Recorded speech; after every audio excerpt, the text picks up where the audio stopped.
अस्सलाम वालेकुम students. Chapter number 1 की हमने एक्सरसाइज को सॉल्व करना है। एक्सरसाइज में आपके पास सबसे पहले एमसीक्यूज़ हैं, उसके बाद शॉर्ट क्वेश्चंस, फिर लॉन्ग क्वेश्चंस और एंड में हमारे पास न्यूमेरिकल्स हैं। तो आज के लेक्चर में हम इंशाल्लाह एमसीक्यूज़, शॉर्ट क्वेश्चन और लॉन्ग क्वेश्चंस करेंगे। न्यूमेरिकल को मैं नेक्स्ट लेक्चर में आपको पीडीएफ की फॉर्म में उसे वो सारे समझाऊँगा। कुछ न्यूमेरिकल्स जो हैं वो शॉर्ट क्वेश्चन में भी आएंगे, उनको भी हम अभी नहीं करेंगे, जस्ट थ्योरी वाले शॉर्ट क्वेश्चंस करेंगे। वो जो शॉर्ट क्वेश्चन जिनमें न्यूमेरिकल इंक्लूड होंगे वो भी हम नेक्स्ट लेक्चर में न्यूमेरिकल्स के साथ ही करेंगे। तो स्टार्ट करते हैं। सबसे पहले एमसीक्यूज आपसे पूछा गया है, industrial chemistry deals with the manufacturing of compounds. Industrial chemistry में जो कंपाउंड्स को मैन्युफैक्चर किया जाता है किस लेवल पे, किस स्केल पे किया जाता है, in the laboratory, on micro scale, on commercial scale या ऑन इकोनॉमिक स्केल। तो हमने इंडस्ट्रियल केमिस्ट्री की डेफिनेशन में पढ़ा था कि ऑन कमर्शियल स्केल जो है उसकी मैन्युफैक्चरिंग इंडस्ट्रियल केमिस्ट्री में होती है। तो सी ऑप्शन जो है वो हमारे पास इसका करेक्ट है। फिर सेकंड हमारे पास एमसीक्यूज है, which one of the following compound can be separated by physical means. हमने कंपाउंड और मिक्सचर को पढ़ा था कि कंपाउंड्स को हम फिजिकल मीन से सेपरेट नहीं कर सकते, जबकि मिक्सचर को हम सेपरेट कर सकते हैं। तो इसका ए ऑप्शन जो है हमारे पास करेक्ट है, मिक्सचर। फिर थर्ड एमसीक्यूज है, the most abundant element occurring in ocean. Ocean में सबसे ज़्यादा कौन सा एलिमेंट है? तो ऑक्सीजन, हाइड्रोजन, नाइट्रोजन और सिलिकॉन। तो जब हमने एलिमेंट्स का पढ़ा था उसके नीचे एक बॉक्स था जिसमें परसेंटेज अबंडेंस बताई गई थी। मैंने आपको बताया था, एमसीक्यूज के हवाले से इंपॉर्टेंट है। उसमें बताया गया है कि ऑक्सीजन जो है वो ओशन में सबसे ज़्यादा प्रेजेंट है। तो ए ऑप्शन इसका भी करेक्ट है। फिर नेक्स्ट है, which one of the following element is found most abundant in earth crust. ज़मीन की सतह पर कौन सा एलिमेंट सबसे ज़्यादा पाया जाता है? वो भी ऑक्सीजन ही प्रेजेंट होता है। तो फोर्थ वन का भी ए ही ऑप्शन है। फिर पूछा गया, थर्ड अबंडेंट गैस, तीसरी जो सबसे ज़्यादा गैस है एटमॉस्फेयर में पाई जाती है वो कौन सी है? पहली नाइट्रोजन है, दूसरी ऑक्सीजन है और थर्ड जो हमारे पास है वो आर्गॉन है। तो इसका डी ऑप्शन जो है हमारे पास करेक्ट है। फिर पूछा गया है, 1 AMU कितने ग्राम के इक्वल होता है? तो एटॉमिक मास यूनिट वाले टॉपिक के लास्ट पे एक लाइन में लिखा हुआ है कि it is equal to 1.66 cross 10 to raise power -24 gram. तो इसका बी ऑप्शन जो है हमारे पास वो करेक्ट है, 1.66 cross 10 to raise power -24 gram.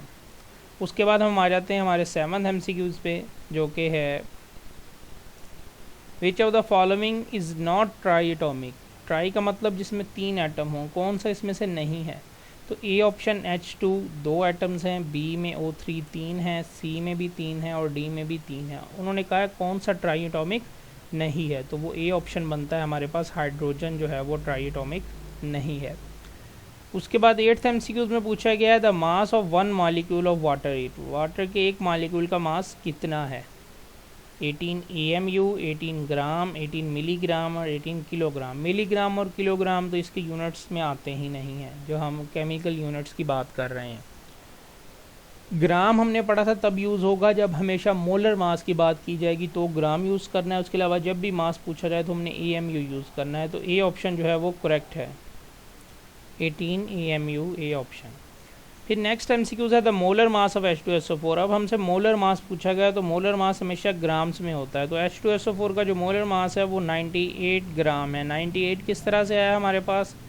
Hydrogen का 1 होता है तो यहाँ पर 2 हैं, सल्फ़र का 32 और ऑक्सीजन का 16। मोलर मास निकालने का आपको फार्मूला पता है, 16 ऑक्सीजन 4 है, इसे 4 से मल्टीप्लाई करेंगे, बीच में सल्फ़र ऐड करेंगे, हाइड्रोजन को ऐड करेंगे तो हमारे पास 98 आ जाएगा। फिर नेक्स्ट पूछा गया है, which of the following is molecular mass of O2 in AMU। O2 oxygen का मॉलिकुलर मास क्या है? ऑक्सीजन का एटॉमिक नंबर 16 होता है, तो यहाँ पर 2 हैं तो 16 टू द 32 AMU हमारे पास इसका आंसर आ जाएगा 10th वन का। उसके बाद हमारे पास नंबर 11 है, how many number of moles are equivalent to 8 grams of carbon dioxide. Number of moles का फार्मूला आप लोगों ने पढ़ा था, नून मास ओवर मोलर मास। तो मास हमें दे दिया गया है 8 ग्राम, मोलर मास कार्बन डाइऑक्साइड का होता है 44, कार्बन का 12 होता है और ऑक्सीजन यहाँ पर 2 हैं तो ये 32 हो जाएगा, टोटल 44। जब आप 8 को 44 पे डिवाइड करेंगे तो आपके पास जो है 0.18 आ जाएगा। तो बी ऑप्शन जो है वो ठीक है, इतने मोल्स प्रेजेंट होंगे। उसके बाद हमारे पास नंबर 12 एमसीक्यूज है, which of the following pair है सेम नंबर ऑफ आइंस। किस में आइंस जो हैं वो सेम है? 1 mole of NaCl and 1 mole of MgCl2, half mole and half mole of NaCl and 1/3 mole of MgCl2, 1/3 mole of NaCl and 1/2 mole of MgCl2। अब देखेंगे NaCl में total 2 ions मौजूद हैं, जबकि MgCl2 में टोटल 3 हैं, 2 Cl और 1 Mg। अब जब हम एवोगाड्रो के लिहाज से इनके आइंस निकालेंगे तो जब हम उसे, अब एक में जो है 6.02 मौजूद हैं, इसमें भी 6.02 मौजूद हैं, जब हम इन दोनों को ऐड करेंगे तो 12 पॉइंट समथिंग हो जाएगा, और जब इधर 3 के लिहाज से ऐड करेंगे तो वो 18 हो जाएगा।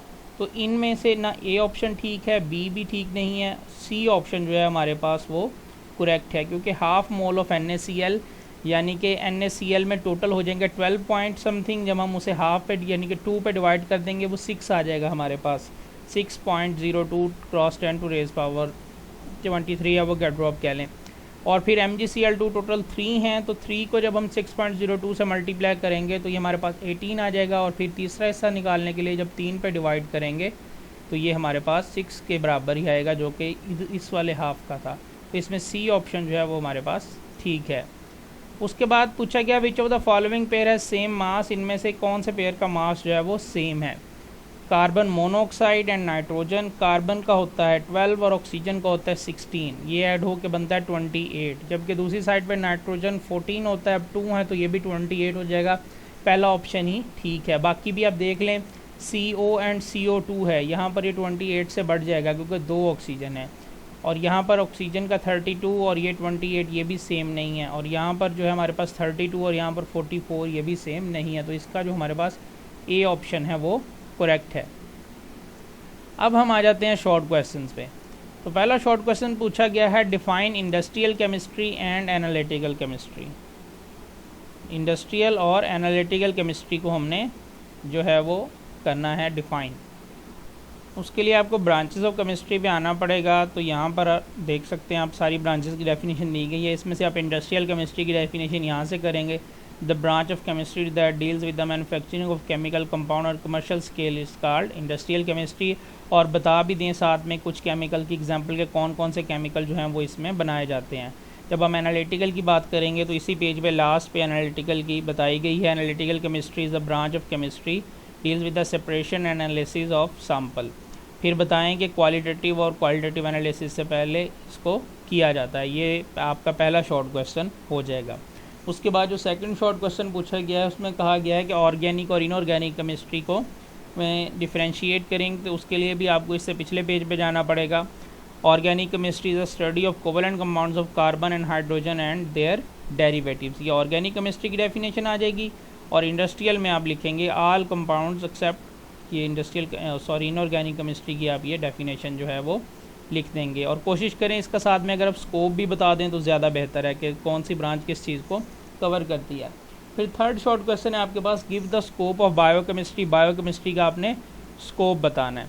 तो बायोकेमिस्ट्री का आप स्कोप स्टार्ट करेंगे यहाँ से। It covers all the chemical process taking place in living organism such as synthesis and metabolism of biomolecules like carbohydrates, protein and fats. यहाँ तक लिखेंगे। इसके बाद ये लास्ट वाली लाइन ऐड करेंगे, example of application of biochemistry are in the fields of medicine, food science and agriculture. ये दो जगह से आप लिख के इसका स्कोप जो है आपके पास मुकम्मल हो जाएगा। फिर आपसे पूछा गया है how does homogeneous mixture differ from heterogeneous. जो आपका फोर्थ शॉर्ट क्वेश्चन है, होमोजीनियस और हेट्रोजीनियस मिक्सचर में क्या फ़र्क है। उसके लिए आपको मिक्सचर वाले पैराग्राफ पे आना पड़ेगा। मिक्सचर पे जब आप आएंगे, आपकी बुक का जो है पेज नंबर आई थिंक 8 है।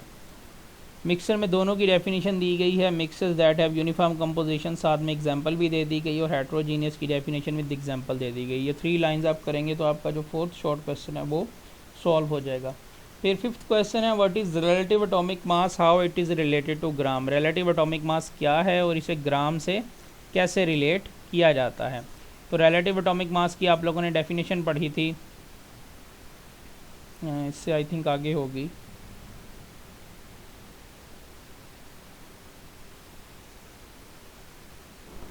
तो रिलेटिव एटॉमिक मास की डेफिनेशन आप यहाँ से करेंगे, द रिलेटिव एटॉमिक मास से लेकर ये एटॉमिक नंबर तक, ये 3 लाइंस, और बताएंगे कि ग्राम में इसे कैसे रिप्रेजेंट करते हैं। When this atomic mass unit is expressed in grams it is termed, यहाँ तक आप लिखेंगे इस यूनिट तक। 1 AMU is equal to 1.66 cross 10 to raise power -24 gram तक। तो ये आपका जो है फिफ्थ शॉर्ट क्वेश्चन हो जाएगा। फिर नेक्स्ट पूछा गया define empirical formula with an example. Empirical formula को एक एग्जांपल के साथ आपने एक्सप्लेन करना है। तो यहाँ से आप इसकी डेफिनेशन करेंगे। The simplest type of formula is empirical formula is simplest whole number ratio of atom present in a compound. ये बताने के बाद ये आपके पास दो एग्जांपल दे दी गई हैं। सिलिका में 1:2 होती है, तो उसका जो एम्पिरिकल फार्मूला है वो SiO2 है। उसके अलावा ग्लूकोज का भी बताया गया है कि CH2O है। यहाँ से आपने एग्जांपल कर लेनी है। उसके बाद शॉर्ट क्वेश्चन है state 3 reasons that air is a mixture and water is a compound. 3 reasons बतानी है कि एयर को हम मिक्सचर कहते हैं और वाटर को हम कंपाउंड कहते हैं, ऐसा क्यों है। तो हमने एक टेबल पढ़ा था जिसमें दोनों चीज़ों का डिफरेंस जो है वो बताया गया था। आपने उस टेबल पे आ जाना है। तो कंपाउंड के लिए वाटर में आप इट इज़ फॉर्म की जगह पे वाटर को भी ऐड कर देंगे। Water is form by chemical combination of atoms. The constituent does their आप कह लें identity and form a new substance. Water always has a fixed composition, यानी कि कंपाउंड की जगह पर आपने वाटर का वर्ड ऐड कर देना है। और जब हम मिक्सचर की बात करेंगे तो मिक्सचर की जगह पे एयर का वर्ड ऐड करके आपने उनमें कोई से 3 फ़र्क बता देने हैं कि इस वजह से वाटर कंपाउंड है और एयर एक मिक्सचर है। फिर उसके बाद पहले 10th शॉर्ट क्वेश्चन कर लेते हैं, वो भी यहीं से आप करेंगे। उस शॉर्ट क्वेश्चन में कहा गया है कि सॉफ्ट ड्रिंक जो है एक मिक्सचर है, वाटर एक कंपाउंड है, रीज़न बताएं। तो वो भी आप इसी तरह से कंपाउंड के लिए वाटर लिख के उसकी ये प्रॉपर्टीज़ बताएंगे, खसूसियात बताएंगे, और सॉफ्ट ड्रिंक के लिए ये बताएंगे कि उसके फिक्स कंपोजिशन नहीं होती। उसके बाद 8th शॉर्ट क्वेश्चन पे आते हैं। Explain why hydrogen and oxygen are considered as elements where water is the compound. Hydrogen और ऑक्सीजन को एलिमेंट क्यों कहा जाता है और वाटर को कंपाउंड क्यों कहा जाता है। तो आप एलिमेंट की डेफिनेशन पे आएंगे और स्टार्ट करेंगे hydrogen and oxygen are called elements because, फिर यहाँ से आगे लिखेंगे they are made up of same type of atoms having same atomic number and can not be decompose into simple substances by ordinary chemical means. यहाँ तक start लेंगे आप। Hydrogen and oxygen are elements because they are made up of, ये start करेंगे। फिर जब आप water का बताएंगे कि वो कंपाउंड क्यों है, तो कंपाउंड वाले पैराग्राफ पे आ जाएंगे और वहाँ से लिखेंगे water is compound because it is made up of 2 और more elements chemically combined in a fix ratio by mass. Water fix ratio होती है उसमें, इस वजह से वो एक कंपाउंड है। तो इस तरह से ये आपका शॉर्ट क्वेश्चन नंबर 8 का आंसर हो जाएगा। फिर शॉर्ट क्वेश्चन नंबर 9 है what is the significance of the symbol of element. Element के सिंबल की क्या सिग्निफिकेंस है, क्या इंपॉर्टेंस है। तो उसमें आप जो है ये पैराग्राफ पूरे का पूरा चाहें तो राइट कर सकते हैं। अगर आप लोग एक एग्जांपल भी दे दें तो काफ़ी होगा। CF और कैल्शियम यहाँ तक कर लें।